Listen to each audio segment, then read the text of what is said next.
Faut-il sauver le tigre? C'est l'une des questions posées aux visiteurs de l'exposition.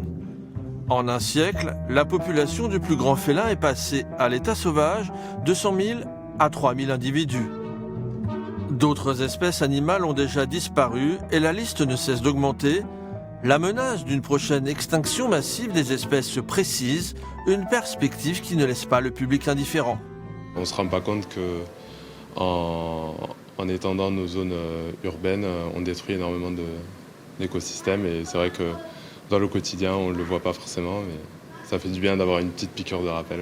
Et puis c'est tellement dommage, enfin, c'est un tel gâchis, mais l'exposition est très intéressante et bien faite. L'exposition a été créée par le National History Museum de Londres en 2013.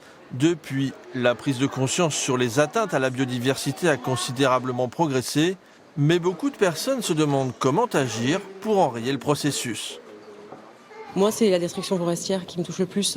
Donc c'est vrai que ça remplace par les aliments. Et effectivement, l'huile de palme, c'est un produit qu'on consomme depuis des années. Donc moi, c'est vrai que personnellement, de toute façon, au sein de mon foyer, il n'y en a plus du tout. Moi, je reste optimiste, mais il faut avoir conscience de ce qui se passe et puis essayer d'agir à notre niveau, quoi, comme on peut.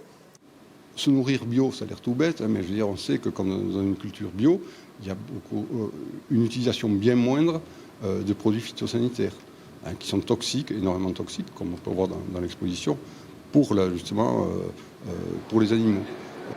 Après une extinction massive des espèces, les scientifiques estiment qu'il faut 10 millions d'années pour retrouver une biodiversité normale sur la planète Terre.